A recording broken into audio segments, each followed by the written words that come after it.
पत्रकार बंधुओं को नमस्कार। उत्तर प्रदेश में आदित्यनाथ जी के राज में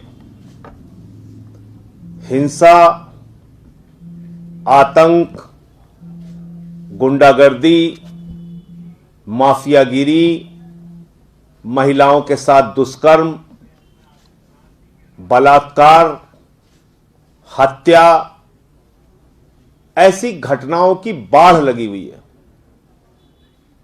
और हालत यह है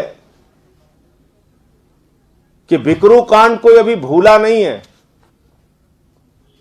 कि किस तरीके से वहां पर पुलिस वालों को घेर के 8 पुलिस के जवानों को शहीद कर दिया गया। पुलिस के 8 जवानों ने अपनी शहादत दी, जिसमें एक सीओ रैंक के अधिकारी भी शामिल थे, स्वर्गीय देवेंद्र मिश्रा जी। और अभी कल जो घटना कासगंज में हुई, यह कहीं ना कहीं इस बात को बताती है कि अगर आप उत्तर प्रदेश में माफिया हैं, गुंडे हैं, बीजेपी के नेता हैं, हत्या करने में आपको एक्सपर्टीज है, बलात्कार करने में आपको महारत हासिल है, तो आपको कोई कुछ बोलने वाला नहीं है। आपके खिलाफ कोई कार्रवाई नहीं होगी, बल्कि आपको गुंडागर्दी और माफियागिरी करने की खुली छूट है। और इस प्रकार की छूट है कि आप पुलिस वालों की भी जान ले सकते हैं, पुलिस वालों की भी हत्या कर सकते हैं। जिस प्रदेश के अंदर पुलिस सुरक्षित नहीं है, वहां जनता को कैसे सुरक्षा मिलेगी, आप खुद अंदाजा लगा सकते हैं। और इसलिए मैं बार बार इस बात को कहता हूं कि उत्तर प्रदेश के आदित्यनाथ जी के राज को जंगल राज कहना भी शायद कम होगा, क्योंकि जंगल का भी कुछ कानून होता है, वहां कोई कानून व्यवस्था नहीं बची। कभी हाथरस में बलात्कार के बाद जिस बच्ची की हत्या कर दी गई, उसको रात में 2 बजे जबरन जला दिया जाता है। कभी 8 पुलिस के जवानों को शहीद कर दिया जाता है। कभी लखीमपुर में मासूम बच्ची के साथ बलात्कार करके उसकी हत्या कर दी जाती है। कभी कानपुर देहात में 6 साल की बच्ची के साथ रेप करके उसका कलेजा निकाल लिया जाता है। यानी हैवानियत की, दरिंदगी की घटनाओं से अखबार और समाचार पत्र भरे पड़े हुए हैं यूपी के अंदर। और यह कासगंज की घटना, शराब माफियाओं के खिलाफ पुलिस कार्रवाई करने जाती है, और शराब माफियाओं का मनोबल देखिए कितना चरम पर है। पीट पीट के पुलिस के जवान को मार देते हैं। दरोगा भी जिंदगी और मौत से लड़ रहा है, इंस्पेक्टर जिसको मारा है बुरी तरीके से। और मैं आदित्यनाथ जी से कहना चाहता हूं कि अब आपसे उत्तर प्रदेश बिल्कुल नहीं संभल रहा है। उत्तर प्रदेश की जनता पर रहम कीजिए, और आपको अब अपने पद पर बने रहने का कोई नैतिक अधिकार नहीं है। आपसे कानून व्यवस्था बिल्कुल नहीं संभल रही है, और आपको अब इस्तीफा दे देना चाहिए। आपको मुख्यमंत्री के तौर पे काम करने का हक नहीं है, जो हालत आपने यूपी की कर दी है। आए दिन की घटनाओं से लोग तंग आ चुके हैं। भ्रष्टाचार तो एक बड़ा विषय है।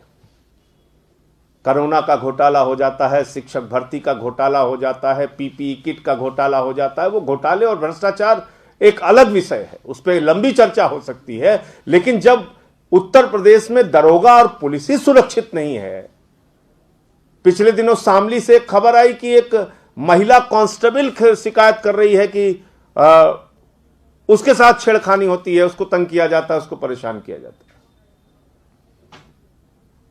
तो ये जो घटना शराब माफियाओं ने अंजाम दिया है, ये कहीं ना कहीं उत्तर प्रदेश की आदित्यनाथ सरकार को खुली चुनौती है कि तुम्हारी सरकार फेल है।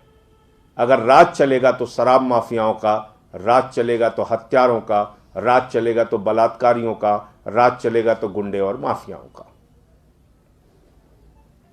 दूसरा मुद्दा, उत्तर प्रदेश में पंचायत के चुनाव को तारीख पे तारीख लग रही है। ग्राम प्रधानों के कार्यकाल लगभग 4-5 महीने पहले खत्म हो गए। चुनाव समय से पहले होना चाहिए था, लेकिन उसको टालते गए। अब हाई कोर्ट ने फटकार लगाई तो वहां जाके कहते हैं साहब हम करा देंगे, हमारी तैयारी है। फिर अप्रैल 30 तक चुनाव कराने के लिए स्पष्ट आदेश हो गया हाई कोर्ट का। फिर पता चला कैबिनेट के माध्यम से एक नया शासनादेश लेके आ गए, कैबिनेट में अप्रूव करा के, जिसमें पूरे आरक्षण प्रक्रिया को ही बदल रहे हैं उत्तर प्रदेश में। यानी अपने मन मुताबिक सीटों का आरक्षण कराने के लिए नियमों में ही बदलाव कर दिया आदित्यनाथ जी की सरकार ने। और ये क्यों कर रहे हैं? क्या कहा था आदित्यनाथ जी ने, क्या स्टेटमेंट था उनका? उत्तर प्रदेश में जिला पंचायत अध्यक्ष के चुनाव जनता से होने चाहिए। मैंने इसका स्वागत किया था, आम आदमी पार्टी ने इसका स्वागत किया था। उत्तर प्रदेश में ब्लॉक प्रमुख का चुनाव जनता से होना चाहिए, हमने इसका स्वागत किया था कि कराओ जिला पंचायत अध्यक्ष का चुनाव जनता से, कराओ ब्लॉक प्रमुख का चुनाव जनता से। जिला पंचायत सदस्यों के चुनाव सिंबल पर होंगे। हमने बड़ी खुशी जाहिर की कि अच्छी बात है, पंचायतों में कम से कम राजनीतिक दल अपने सिंबल पर चुनाव में जा सकेंगे, चुनाव पे प्रत्याशी खड़ा कर सकेंगे। लेकिन किसान आंदोलन से डर के बागपत में, मुजफ्फरनगर में, शामली में, बुलंदशहर में, नोएडा में, दादरी में, पूर्वांचल के अलग अलग जिलों में जिस प्रकार से किसान आंदोलन तेजी के साथ बढ़ रहा है, आदित्यनाथ जी डर गए बुरी तरीके से। भारतीय जनता पार्टी चुनाव लड़ने से पहले चुनाव का मैदान छोड़ के भाग गई। अब क्या कह रही है? कह रही है हम जिला पंचायत के चुनाव सिंबल पर नहीं लड़ेंगे, क्योंकि ये जो किसान आंदोलन में हैं, ये इनको सबक सिखाने के लिए तैयार हैं, अपने वोट की ताकत से, लोकतंत्र में दिए गए अपने अधिकारों की ताकत से। क्योंकि जिला पंचायत के चुनाव में अगर भाजपा अपने सिंबल से चुनाव लड़ती तो उसकी जमानतें जब्त करा के किसान वापस उनको घर भेज सकता है। इसके कारण से डर के, घबरा कर, हार पहले ही मान के चुनाव छोड़ के भारतीय जनता पार्टी भाग गई और अब कह रही है कि उत्तर प्रदेश में जिला पंचायत सदस्य का चुनाव सिंबल पर नहीं होगा। यह एक अजीब बात है। जो पार्टी सत्ता में है 325 सीटें लेके आई, कहते हैं किसानों के भले में कानून लाए। तो जब किसानों के भले में कानून ले आए तो इस जिला पंचायत के चुनाव में तो सबसे ज्यादा किसानों की भागीदारी होगी, तो आप सिंबल से चुनाव क्यों नहीं लड़ रहे हैं? आपकी हिम्मत क्यों नहीं पड़ रही कि सिंबल से आप चुनाव लड़ें? क्योंकि आपको डर है हार का, पराजय का, जमानत जब्त होने का। यह दूसरा मुद्दा था। इसके साथ साथ उत्तर प्रदेश में आम आदमी पार्टी का विस्तार दिन प्रतिदिन बढ़ रहा है और पंचायत के चुनाव में हम लोगों की तैयारी हर जिले में युद्ध स्तर पे चल रही है। 3050 के लगभग सीटें होने जा रही हैं। ऐसा पता चल रहा है कि सीटों की संख्या कम करेंगे। उन सभी सीटों पर आम आदमी पार्टी उत्तर प्रदेश के अंदर चुनाव लड़ेगी। तो जिला पंचायत सदस्य के चुनाव लड़ेंगे हम लोग, इसकी तैयारी चल रही है। हमारे उत्तर प्रदेश के सह प्रभारी चौधरी सुरेंद्र कुमार जी, उनके प्रयासों से बहुत सारे लोग आज पार्टी ज्वाइन कर रहे हैं। मैं चाहूँगा कि वो आपको उनका परिचय कराएंगे।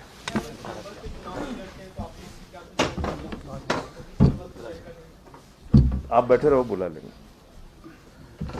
देखिए, सिंबल पर अगर चुनाव नहीं होता है तो समर्थन देकर चुनाव लड़ाया जाता है। पार्टियां कैंडिडेट्स को समर्थन देती हैं, फिर वही एक रास्ता बचेगा और तो कोई रास्ता बचेगा नहीं। समर्थित उम्मीदवार लड़ाने का ही रास्ता बचेगा। सर आप ये मान रहे हैं कि क्या किसान आंदोलन का असर यूपी में विधानसभा चुनाव को भी पड़ेगा? 100% पड़ेगा। आप विधानसभा चुनाव तो बहुत दूर की बात है, ये तो जिला पंचायत का चुनाव सेमीफाइनल था। इसमें एक सीट पर कम से कम 60-60, 70-70 हजार मतदाता होते हैं और ये पूरी तरह से ग्रामीण क्षेत्रों का चुनाव होता है। जिला पंचायत का चुनाव, ग्राम प्रधान का चुनाव, बीडीसी का चुनाव। चलिए हमने मान लिया कि आप ग्राम प्रधान और बीडीसी का चुनाव सिंबल पर नहीं कराते, अच्छी बात है, लेकिन जिला पंचायत का सदस्य का चुनाव तो कराने का, सिंबल पर कराने की बात तो खुद योगी आदित्यनाथ जी ने कही थी। आज आदित्यनाथ जी पीछे क्यों भाग रहे हैं? उसकी एक ही वजह जो मैंने आपको बताई, किसान आंदोलन। किसान आंदोलन के डर से भारतीय जनता पार्टी सिंबल पर चुनाव नहीं करा रही है और सिंबल पर चुनाव कराने से डर गई है। प्रियंका गांधी सहारनपुर गई हैं, उन्होंने शुभांकर देवी मंदिर में पूजा भी की है, वहां पंचायत में हिस्सा लेने जा रही है, किस तरह से देखेंगे? तो इसमें मैं क्या कर सकता हूं? उनकी अपनी पार्टी है, वो एक पार्टी के नेता है, वो कहीं भी जाए उसमें मैं क्या कर सकता हूं भाई? मुख्य आदमी बुला लेता हूं सर।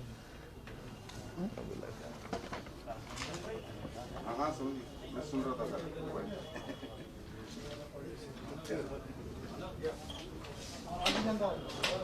इनका नाम लेता हूँ।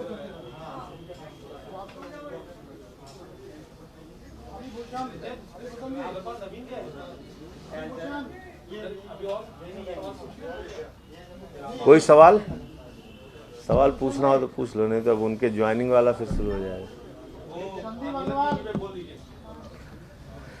देखिए, प्रधानमंत्री जी ने जो आंदोलनजीवी शब्द का इस्तेमाल किया, मैं समझता हूं उन्होंने हिंदुस्तान के लोकतंत्र का मजाक उड़ाया, भारत के उन महान क्रांतिकारियों का मजाक उड़ाया जिन्होंने अपने अंग्रेजों के खिलाफ आंदोलन से इस मुल्क को आजाद कराया।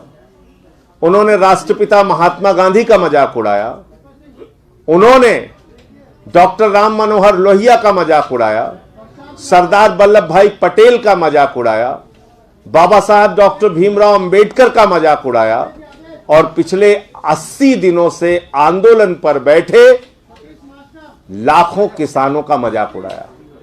मैं प्रधानमंत्री जी से कहना चाहता हूं, आंदोलनजीवी लोगों ने ही इस मुल्क को अंग्रेजों से आजाद कराया है।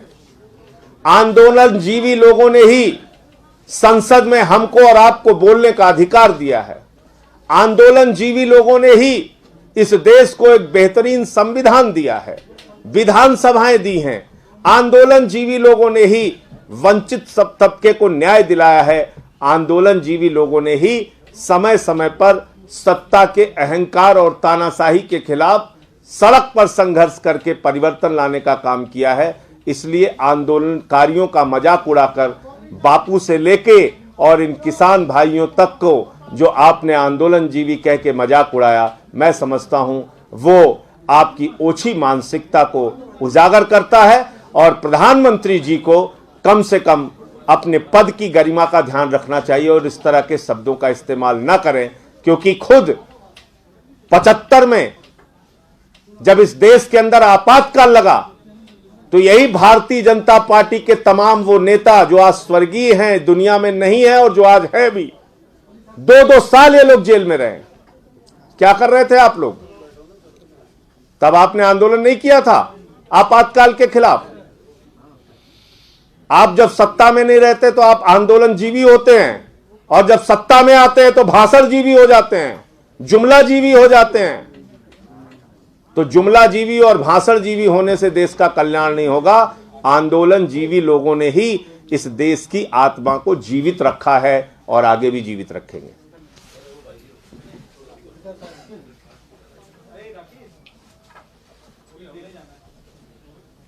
पांच मिनट और रुक जाओ बस। मैं निवेदन करूंगा उत्तर प्रदेश के सह प्रभारी चौधरी सुरेंद्र कुमार जी से, जो हमारे विधायक भी हैं, कि वो आज पार्टी ज्वाइन करने वाले साथियों का परिचय कराएं। वो जरा पट्टे टोपी दे दो। बैठ जाओ, आप बैठ जाओ। सम्मानित हमारे माननीय सांसद और उत्तर प्रदेश के प्रभारी और हमारी पार्टी के वरिष्ठ नेता कार्यकर्ता, जिनके नेतृत्व में आज पार्टी उत्तर प्रदेश में तेजी से साथ बढ़ रही है। आज हमारे बीच में हरिभूषण श्री विद्याभूषण के पुत्र कैबिनेट मंत्री, उत्तर प्रदेश के बेटे, जो प्रदेश के प्रभारी किसान मोर्चा कांग्रेस के उत्तर प्रदेश के, आज वो आम आदमी पार्टी को ज्वाइन कर रहे हैं। आ जाइए, एक एक नाम जो बुलाते जाए। इधर से इनके फादर कैबिनेट मंत्री उत्तर प्रदेश में आज उत्तर प्रदेश कांग्रेस पार्टी के प्रभारी हैं। संदीप अग्रवाल, जिला महासचिव शामली। कमल बंसल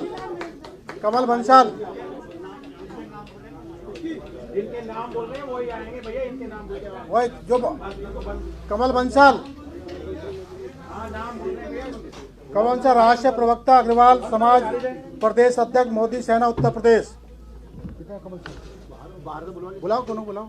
चलो बाहर अभी पहले जो यहाँ पे उनको बुलाते जाओ। रमेश बाबू, जो प्रदेश के महासचिव बसपा हैं, इधर रमेश बाबू, हाँ जी, उत्तर प्रदेश बसपा के। इस तरफ।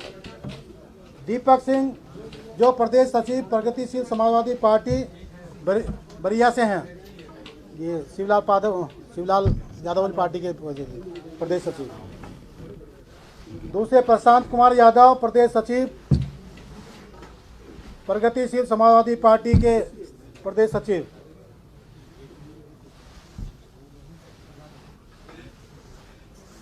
मनोज पांडे हो गए। मनोज पांडे जी, जो प्रदेश महासचिव हैं प्रगतिशील समाजवादी पार्टी के रेसड़ा विधानसभा से जी। आदेश पंडित, ये लोनी गाजियाबाद जिला महासचिव भाजपा, जो भाजपा को छोड़कर आम आदमी की सदस्यता को ग्रहण कर रहे हैं। सतीश मास्टर, जो मुजफ्फरनगर के जिला अध्यक्ष हैं। किधर गए? आगे आ जाइए निकल जाए। सतीश मास्टर बुलाओ। हाँ, ओम प्रकाश जी आप भी आ जाओ। ओम प्रकाश, जो हमारे नांगलोई जिले के बसपा के जिला अध्यक्ष, पूर्व जिला अध्यक्ष, वो लोकसभा प्रभारी रहे थे। सतीश मास्टर, ये मुजफ्फरनगर जिले के पूर्व जिला अध्यक्ष बसपा जी। विनोद धनकर, ये हमारे प्रदेश के महासचिव और खटीक समाज के बहुजन समाज पार्टी के प्रभारी रहे। ये धर्मपत्नी चुनाव लड़ी बसपा से, उधर त्रिलोकपुरी से। ये भी आम आदमी में आज ज्वाइन कर रही हैं। जय किशन, जो हमारे महरौली जिले के बसपा के जिला अध्यक्ष थे, आज उन्होंने भी आम आदमी पार्टी को ज्वाइन किया है। तहे दिल से आम आदमी पार्टी जय किशन जी का भी स्वागत करती है। प्रीति सिन्हा, जो भाजपा छोड़कर इधर सफाई की रहने वाली हैं, इन्होंने भाजपा को छोड़ा, उधर जिला अध्यक्ष थी महिला मोर्चे की, इन्होंने आज आम आदमी को ज्वाइन किया है। गोपी चंद विजवासन, अरे उनके कैमरे क्या? अरे तुम पीछे इधर आ जाइए। गोपी चंद, जो हमारे विधानसभा अध्यक्ष, विधानसभा बसपा छोड़कर आम आदमी को ज्वाइन किया है। अशोक कुमार, जो छतरपुर जिले के प्रभारी रहे बहुजन समाज पार्टी के, अशोक कुमार बसपा छोड़कर आम आदमी को ज्वाइन किया। मोहरपाल, जो बामसेब के दिल्ली प्रदेश के, मोहरपाल ये प्रदेश के बामसेब के कटर के लोग हैं मान्य सांसद जी, और इनकी मिसेज पूर्व प्रत्याशी रही बसपा से, इन्होंने बसपा को छोड़कर आम आदमी को ज्वाइन किया है। इधर कांग्रेस को छोड़कर हो गया सूबेदार 3 बजे। मंजूलता, जिला महासचिव। मंजूलता आई है, ये जिला महासचिव है जी।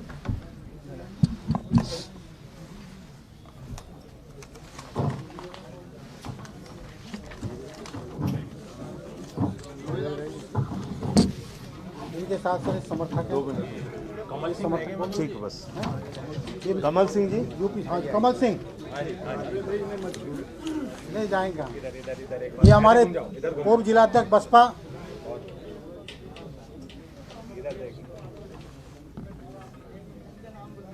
जो यूपी से चल के आए हैं, हमारे भूषण जी के उसमें जो अनेक पदों पर रहे हैं।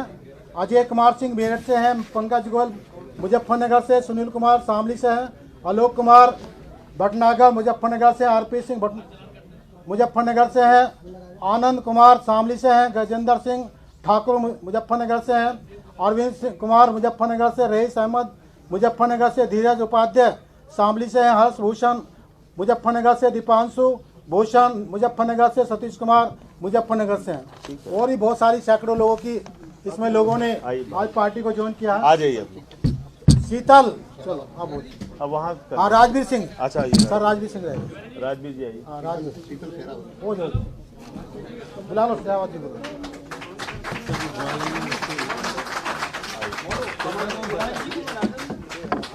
ये